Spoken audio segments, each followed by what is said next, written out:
here and welcome back.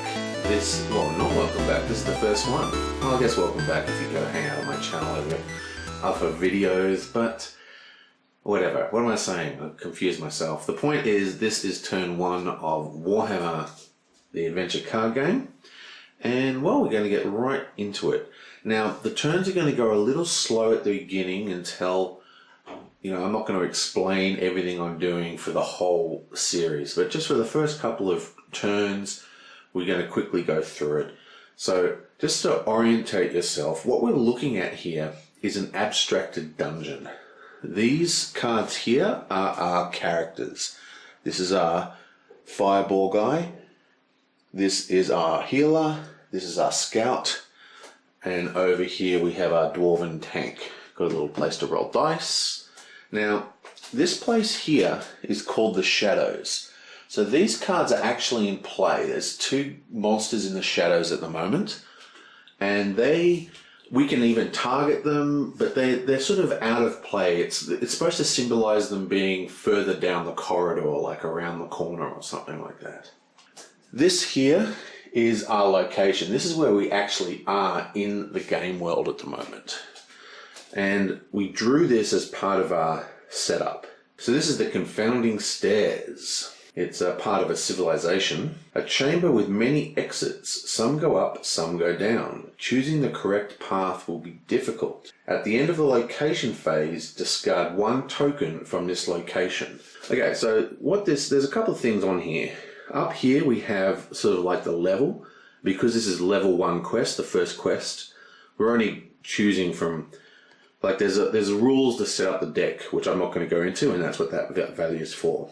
Now over here we have monsters. We have 2 red and 2 in the shadows.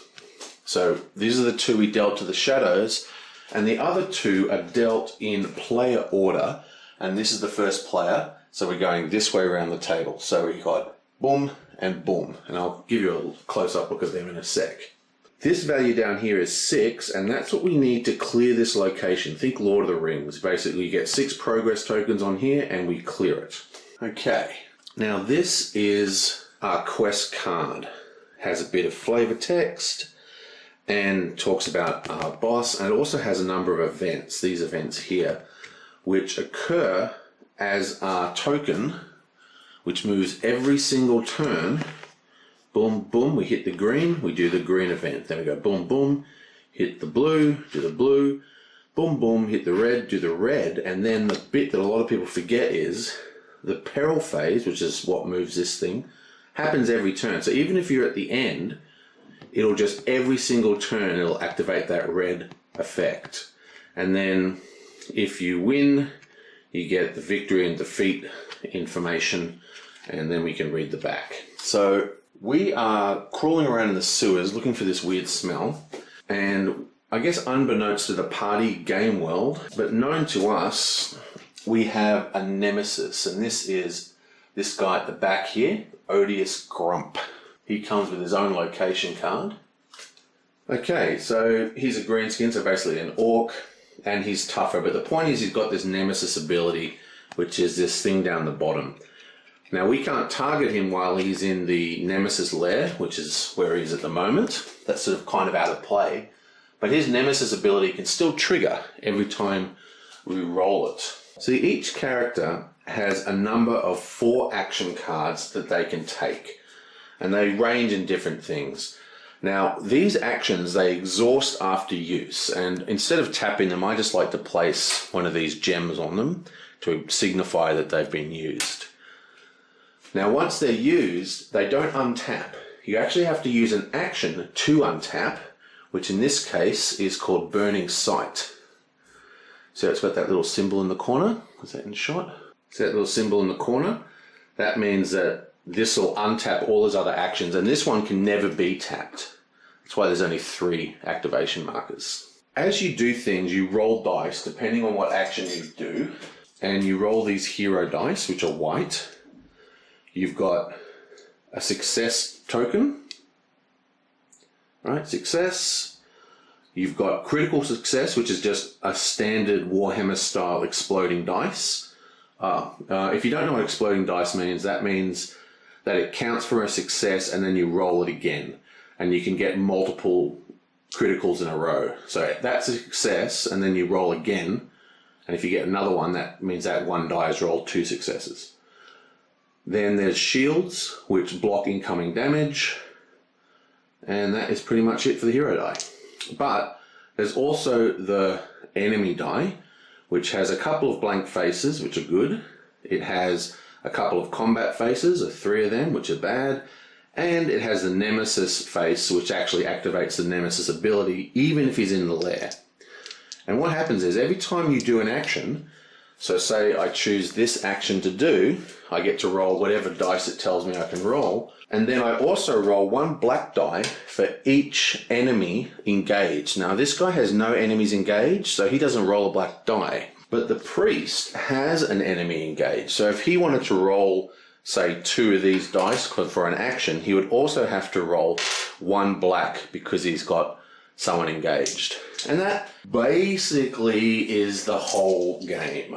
You just do your actions, manage your actions, kill monsters, and roll a heap of die. So let's get into it. I'll just show you the monsters that have come out. First thing we run into at the staircase is a goblin warrior.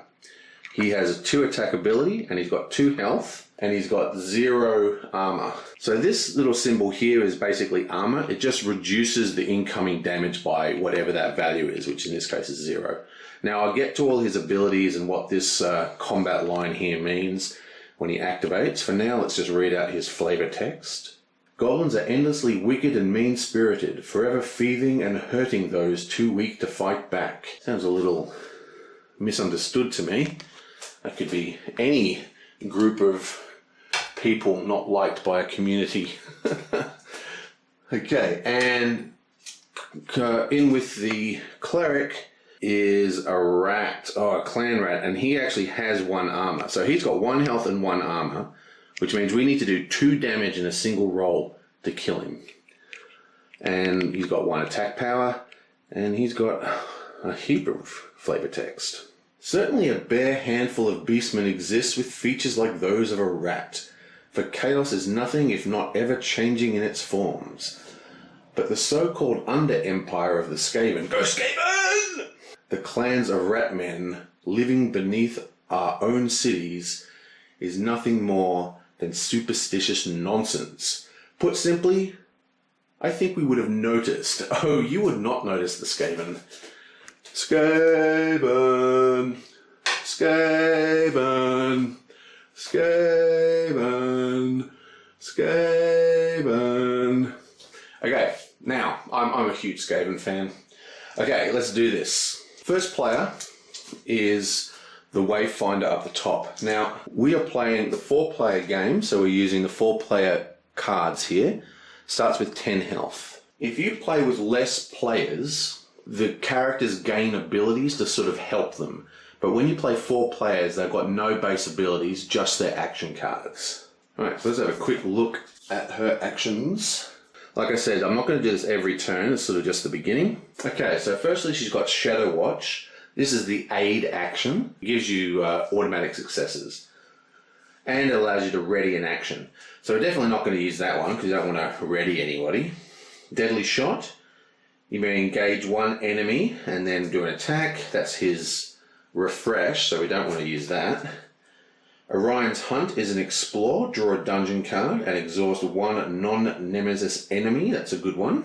Watchful Sprites. You may exhaust a non-nemesis enemy engaged with you. Choose 1 enemy engaged with you. That enemy retreats and then rests. Okay, so what we're going to do here is Orion's Hunt.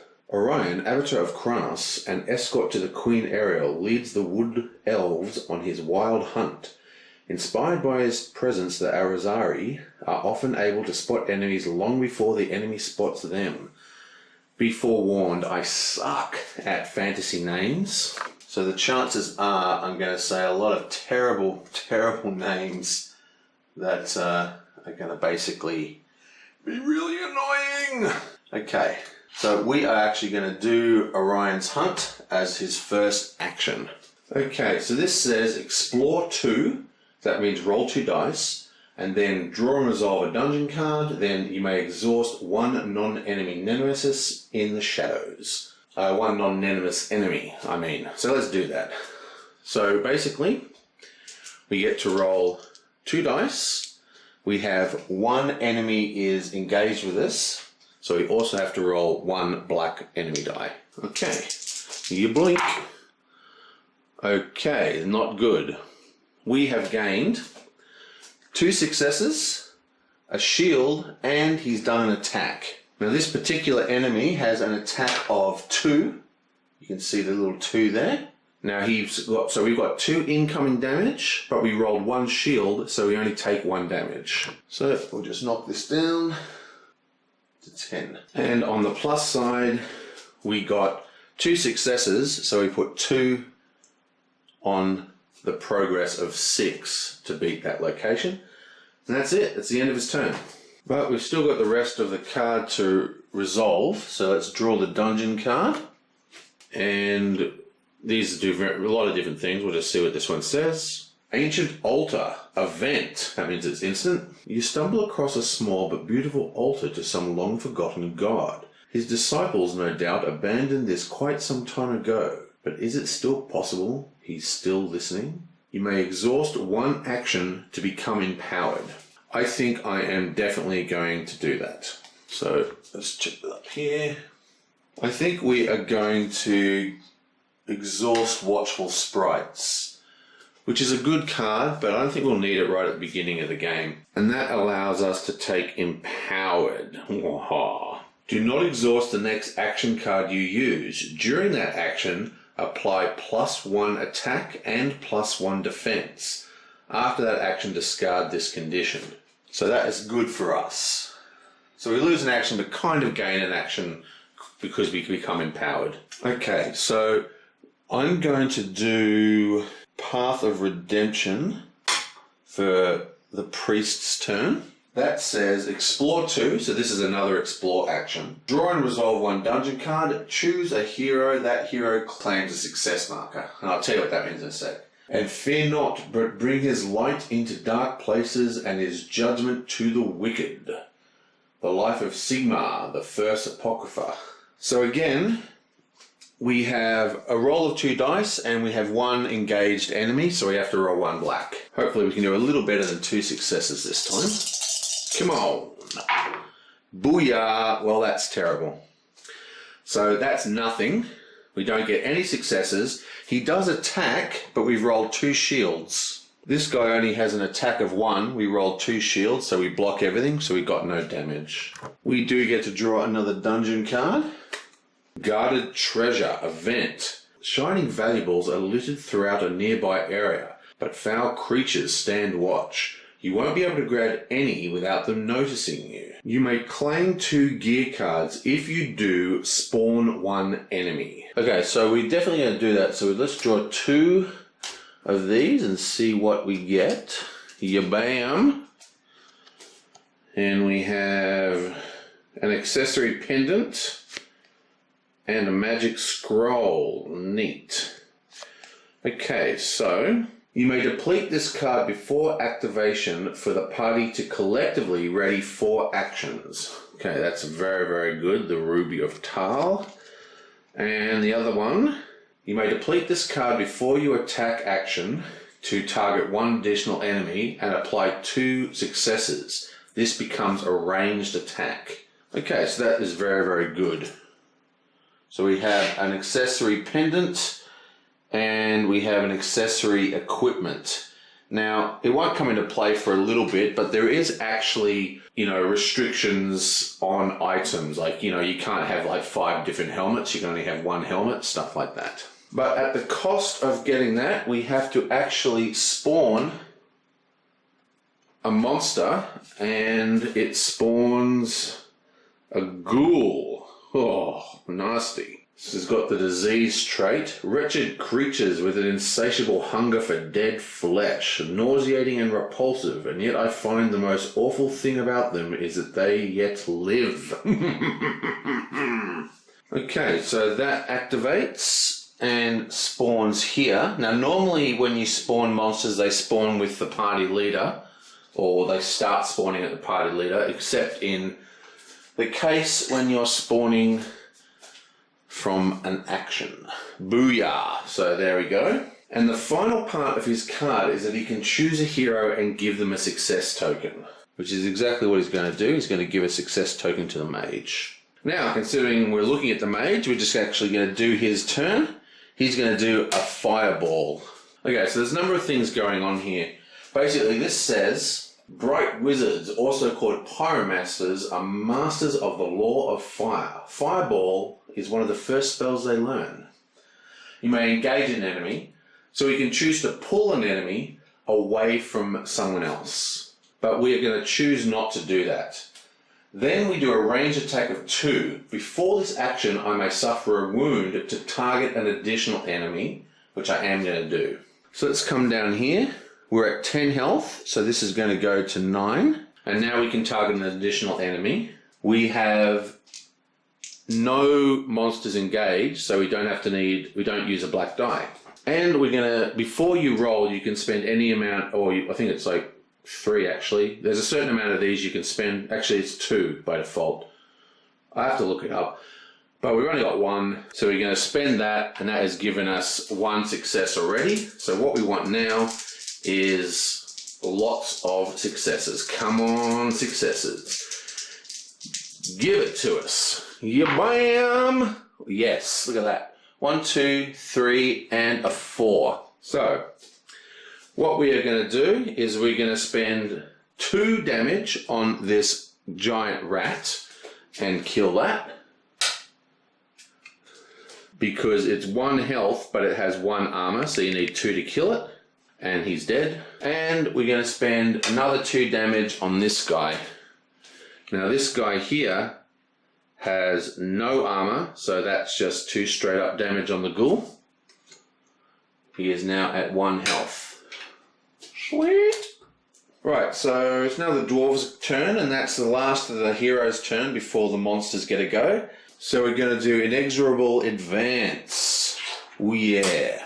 Now this one's interesting because this allows us to engage up to 2 enemies. And remember, when we engage, we can actually engage from the shadows.